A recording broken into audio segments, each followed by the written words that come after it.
नमस्कार दोस्तों, मैं संदीप यादव और आप देख रहे हैं स्टेट न्यूज टाइम्स।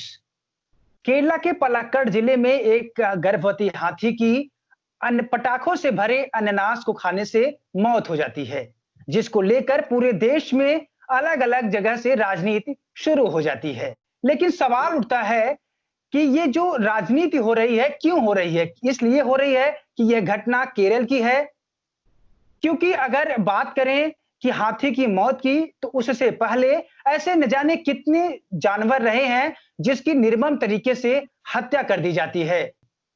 इस मुद्दे पर बात करने के लिए हमारे साथ इस वक्त जुड़ चुके हैं राजेश्वर यादव। सर, बहुत-बहुत स्वागत है आपका हमारे चैनल पर। धन्यवाद।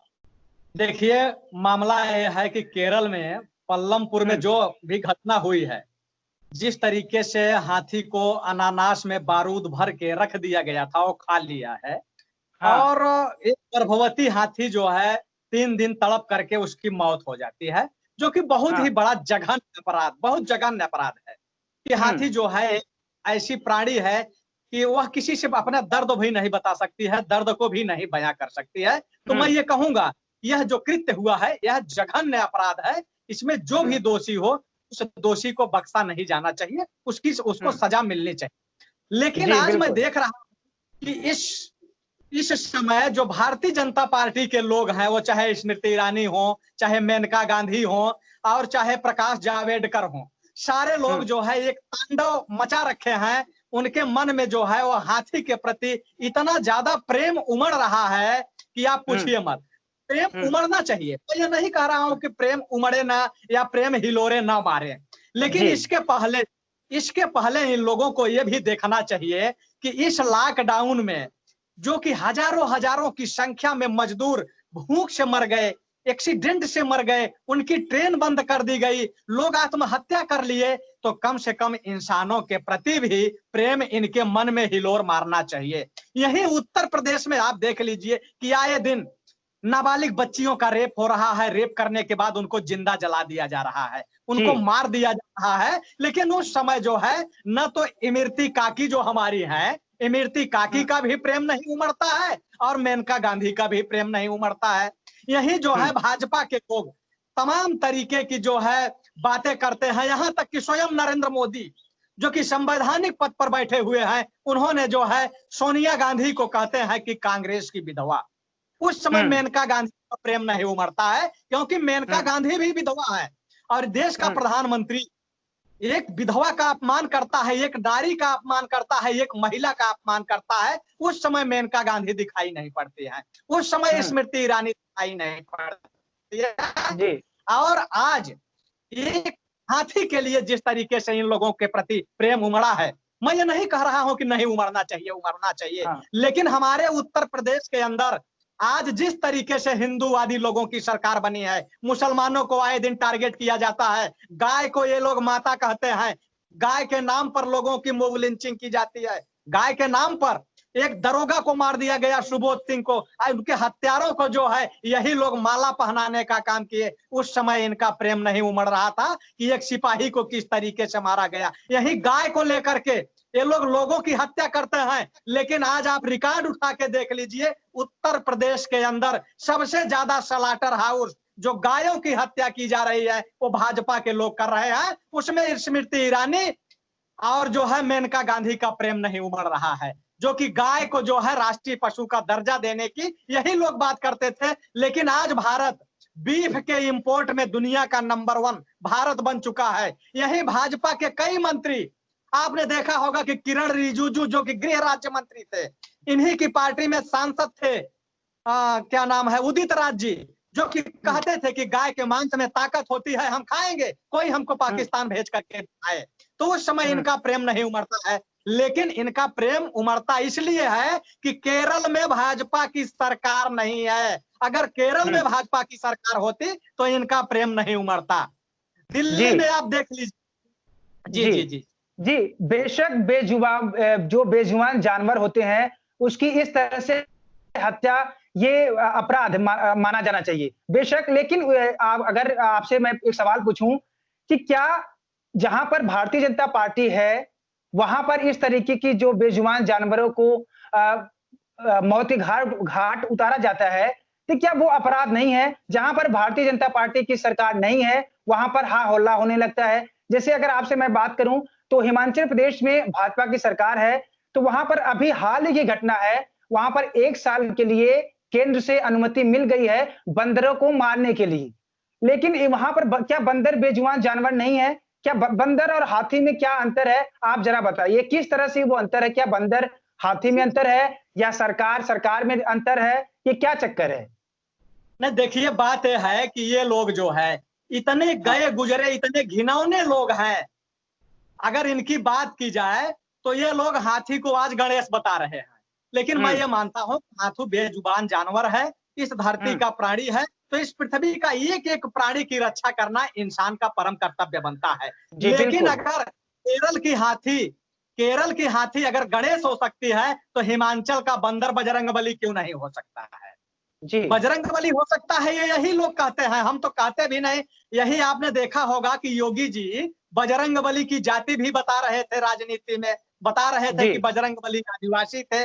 तो ये लोग तो उनके नाम पे राजनीति करते हैं। और रही बात इनका हिमाचल की, तो हुँ, हिमाचल में इतना घिनौना कुकृत्य भाजपा के लोग कर रहे हैं कि पूछिए मत। लॉकडाउन में जहां दुनिया के लोग कोरोना के संकट से लड़ने के लिए अपने घरों से लोग अनाज दान कर दे रहे हैं, अपने घरों से लोग खाना बनवा के लोगों को खिला रहे हैं, बिसलरी की पानी पिला रहे हैं। वहीं भाजपा के लोग वहां पीपीई किट में जो है घुसखोरी कर रहे हैं, दलाली कर रहे हैं। आपने देखा होगा कि जिस तरीके से इन लोगों ने कुकृत्य किया, कृत्य किया, तो वह कृत्य आप देख ही रहे हैं। तो इनका जो है चेहरा, चरित्र, चाल तीनों खराब है। आपने झारखंड में वहां देखा होगा, सॉरी उत्तराखंड में, कि इनका भाजपा का विधायक पुलिस वाले को के घोड़ों को पीट पीट करके उसका पैर तोड़ देता है, वो विकलांग हो हुँ, जाता है।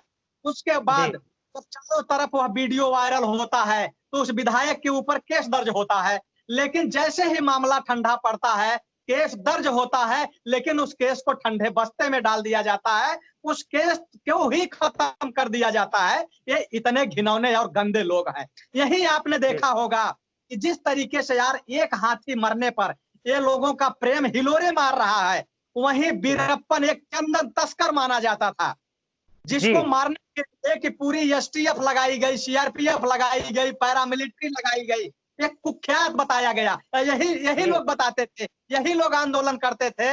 लेकिन वह कितने हाथियों को मारा होगा आप गिन जी, नहीं सकते हैं। हाथी अवैध तरीके से हाथी दाँत का जो व्यापार करने के लिए उन्होंने कितने हाथियों को मौत के घाट उतारा था। लेकिन उनकी जी, बेटी जो है विद्या रानी, वो बीजेपी में जॉइन कर लेती हैं, तो वो सब मतलब कि फिर इसका मतलब वो हाथी नहीं रह जाता, वो सब माफ़ हो जाता है।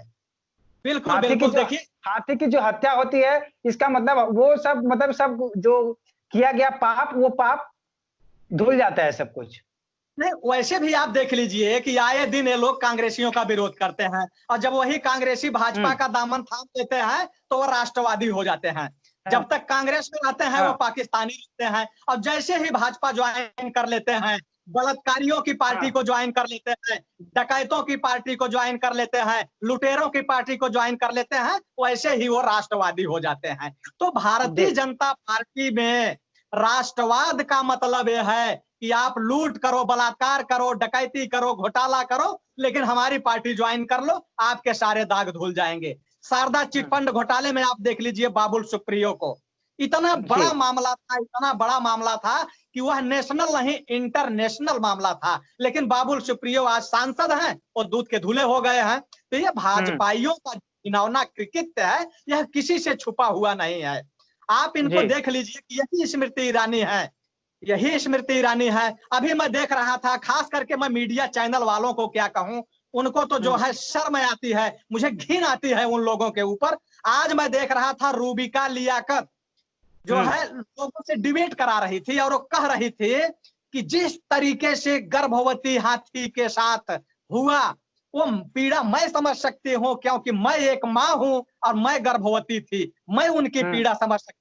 अरे मैं रूबिका लियाकत से ये कहना चाहता हूं कि रूबिका लियाकत, आप उत्तर प्रदेश के अंदर जो छोटी छोटी बच्चियों के साथ रेप हो रहा है, हाँ, गर्भवती महिलाओं को रेप कर दिया जा रहा है, उनको जला दिया जा रहा है, क्या उनके उनकी पीड़ा आपको एहसास नहीं होती है? अब अगर कोई सवाल खड़ा करेगा तो कहेंगे कि अब अगर वो गर्भवती थी तो हाथी की पीड़ा समझ सकते हैं, लेकिन बच्चियों की, बालिकाओं की, यहाँ गर्भवती महिलाओं की पीड़ा नहीं समझ सकती हैं। तो मैं इन मीडिया वालों को क्या कहूं, मैं तो ये कहता हूं कि जैसे 2 महीने के लॉकडाउन में सारी फैक्ट्रियां बंद हुई, गंगा की सफाई अपने आप हो गई, सारी नदियां साफ हो गई, पर्यावरण साफ हो गया, अगर मेन स्ट्रीम मीडिया को अगर बंद कर दिया जाए महज 1 महीने के लिए तो पूरे देश से भाजपा साफ हो जाएगी, ये भाजपा बचेगी नहीं, चाहे जितना स्मृति ईरानी और मेनका गांधी चिल्लाती रहे। आपने देखा होगा कि जिस तरीके से जहानाबाद एक महिला जा रही थी ट्रेन में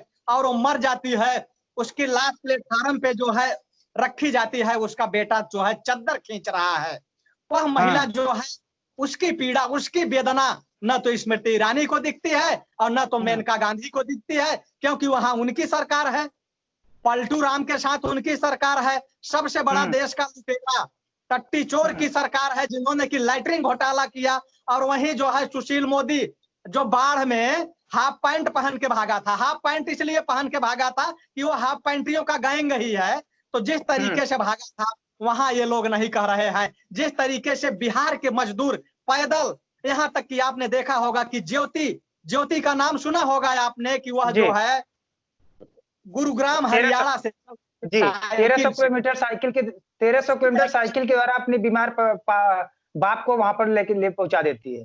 जी क्या वेदना रही होगी उसकी, क्या पीड़ा रही होगी उसकी, लेकिन उसकी वेदना, उसकी पीड़ा स्मृति काकी को नहीं दिखाई दिया, मेनका चाची को नहीं दिखाई दिया, उनको तो सिर्फ और सिर्फ हाथी केरल में दिखाई दे रहा है, क्योंकि केरल में इनकी सरकार नहीं है। अगर केरल में इनकी सरकार रही होती तो वो हाथी नहीं दिखाई देता, इनको हाथी क्या, वो हाथी चींटी दिखाई देता।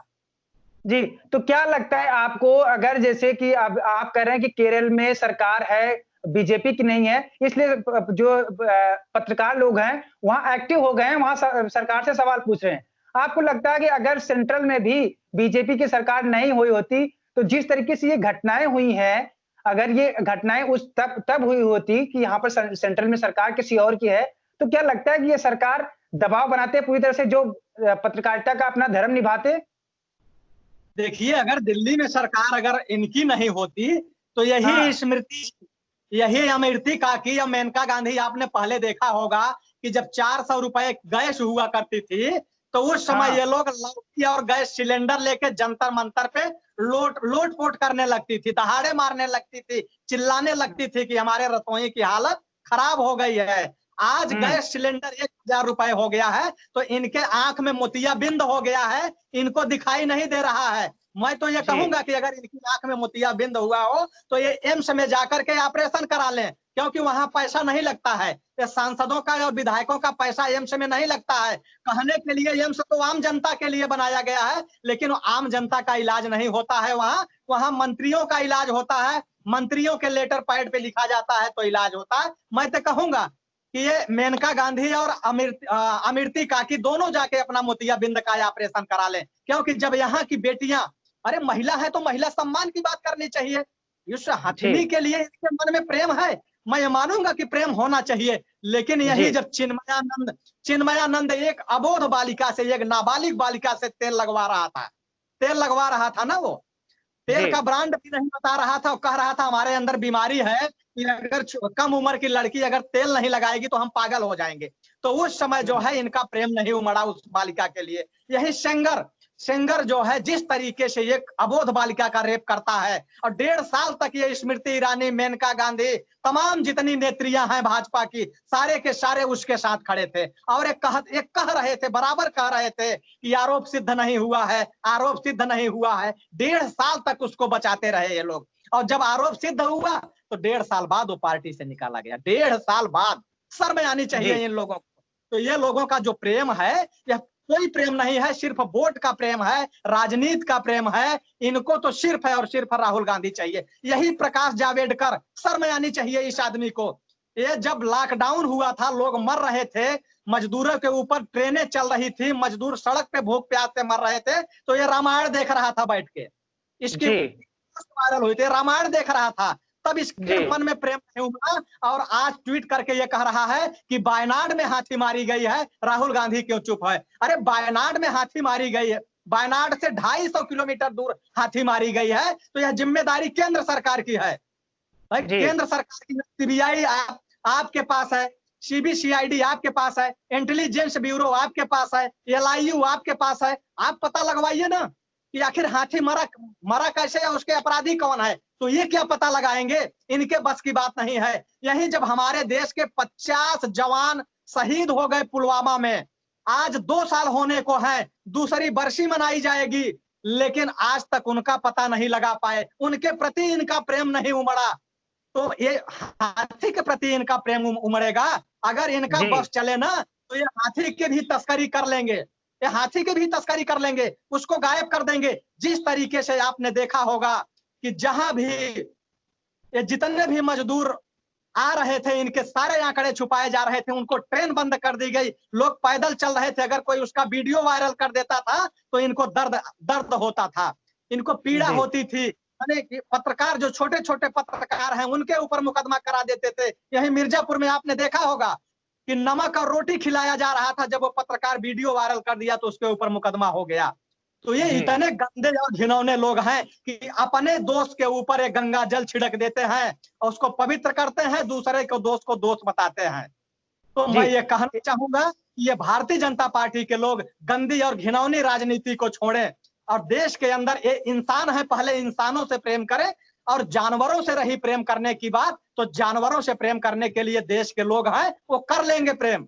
हम ही लोग हैं कि आज जितनी भी गायें छुटी हुई हैं हमारी फसल बर्बाद कर रही हैं, जितने भी सांड छुटे हुए हैं वो हमारी फसलें बर्बाद कर रहे हैं, लेकिन ये लोग फर्जी गौशाला चलवा रहे हैं।